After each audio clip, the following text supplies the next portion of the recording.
Berlin, March 30th, 1945.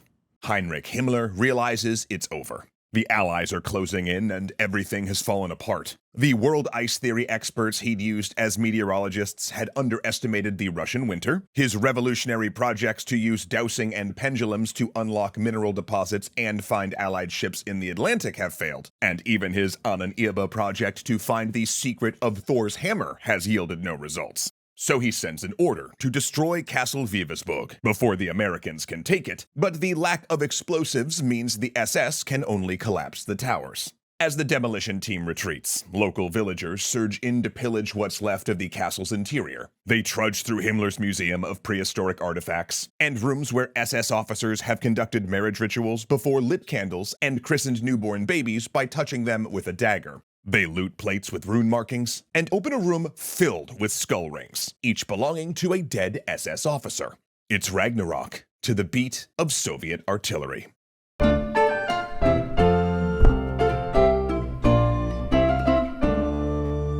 Thanks so much to Incognito for helping us tell important historical stories while also keeping people's personal data personal.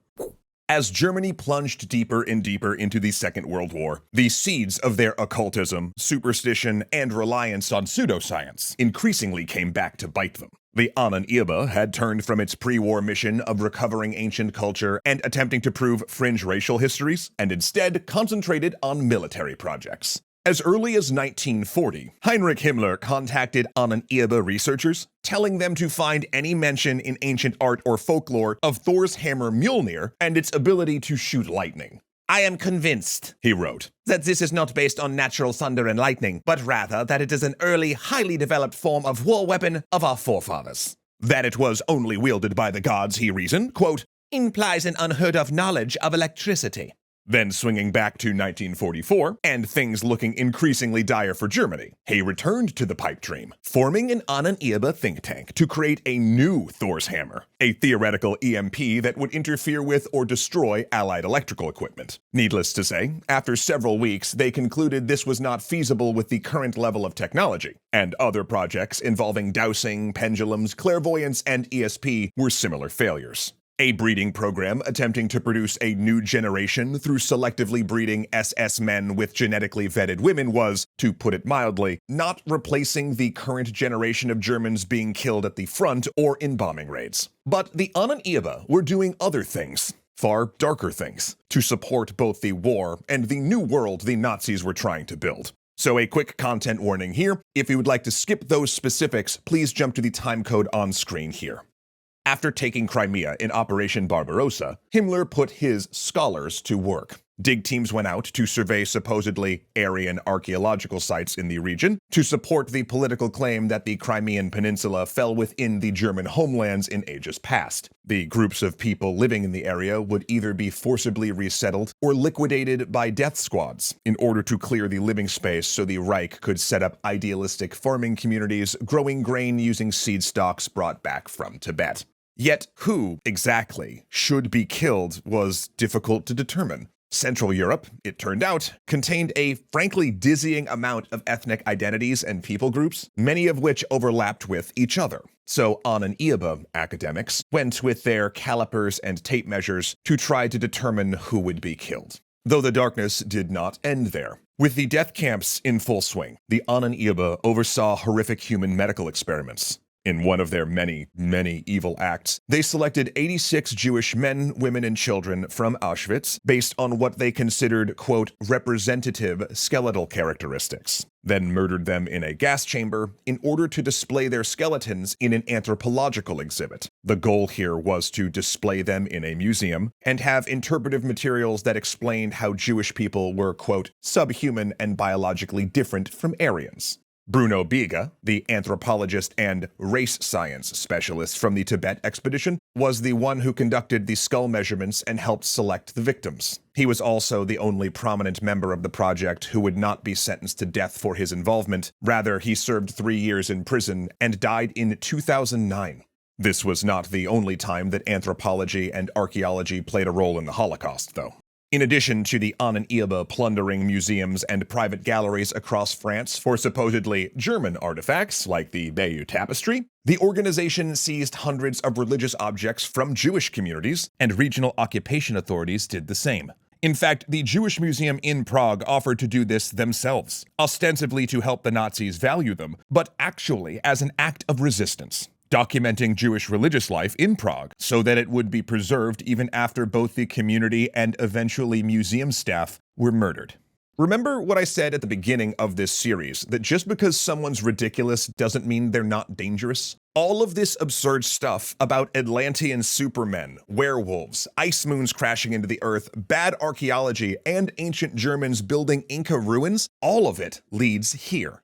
And sometimes the connection is really direct. At one of the first meetings of the Ahnenerbe, Himmler began discussing prehistoric bog bodies discovered in Scandinavia and claimed without evidence that they had been executed due to being gay. And that then became part of his justification for sending LGBT people to the death camps, him claiming it was a tradition practiced by their earlier, purer ancestors. But we should also stop and make a different point here. None of this explains Nazi Germany as a whole. The Third Reich didn't get to the extremes it did simply because its leaders were into alternative religions. In fact, while many leading Nazis were into this stuff, paganism had limited appeal among the rank and file. For example, the attempt to reshape Germany by eclipsing Christianity with a paganistic national socialism met with resistance. While a few hundred ritual weddings took place, and a few dozen babies were christened by touching them with a dagger as an officer read a poem dedicating them to the state, this was generally SS stuff. In fact, even they had to keep it quiet, since even Hitler had told Himmler to knock off the cult behavior. After all, the majority of Germans, including SS men, were Protestant and Catholic. And some of this neo-pagan stuff might have had some appeal with the public, but very few of them were willing to jettison Christianity wholesale. Hitler, again, despite his atheism, still often invoked God and Jesus in his speeches. And while they made some inroads into incorporating Nazi imagery into Christmas, their attempts to replace St. Nicholas with Wotan, move the holiday to the solstice, and remove references to Jesus from Christmas carols was met with an unusual amount of pushback. Also, it should be noted that it wasn't like Germany was alone in entertaining strange beliefs, including racial ones. Theories about ancient tribes of white people starting all-world culture were all the rage in the 19th and early 20th centuries. It was big in theosophy, and even had echoes in Mormonism. I mean, let's not also forget that the American troops who landed at Normandy were not only a segregated military, but carried segregated supplies of blood plasma. Because, at the time, we harbored some of those same semi-magical beliefs about the purity of blood, and many of those American soldiers would have balked at getting plasma from a black person. Any historical work on the Pacific War also runs into the uncomfortable territory of Americans speaking about the Japanese as subhuman. Hell, we even had our own mad scientists. In 1942, Japanese-American soldiers from the 100th Battalion were ordered to an island off Mississippi, where they were hunted with dogs in a failed attempt to train them to smell Japanese soldiers. And far stranger things would happen during the Cold War. Now, this is obviously not to suggest an equivalency with the Nazis, not at all. Just that this sort of harmful magical thinking involving race, heritage, and history was widespread, though only in Germany did it become so thoroughly baked into government policy. And there are lots of reasons why that happened. In fact, there are whole libraries of books trying to explain why. So then why look at it specifically through the lens of occultism? Well, think about it this way. Have you ever been to the optometrist? When they test your eyes, they show you a picture, then change the lens and ask which is clearer. Then they do it again with a new lens, and again with one lens being clearer. Then they put all those lenses together, and the picture comes into focus. In history, that's how you use theory. Well, occultism is just one lens, one aspect to layer onto the others, like economic history, the trauma of the First World War, feminist theory, the role of class, or Germany's very long history of anti-Semitic violence. Then when you use several of these lenses together, that picture becomes clearer. So this series is just a piece of that. But when it happens, in that clarity, you get a better idea of how dangerous some of these laughable, silly, and yes, deeply weird ideas are. That racist conspiracy theories, imagined enemies, and subordination of science to the party line is a truly dark path for any country to walk. Once again, thank you so much to Incogni for believing that sharing stories from our past will help ensure a brighter future. But you know what they actually don't believe in? Well, that would be bad actors sharing your personal data. Until we started working with Incogni, I actually had no idea how much of my personal information was being sold and published by data brokers online without me even knowing it. Not to mention, data breaches leaking our personal information saw a yearly uptick of 41.5% worldwide, according to the Identity Theft Research Center, which is just such a fun stat.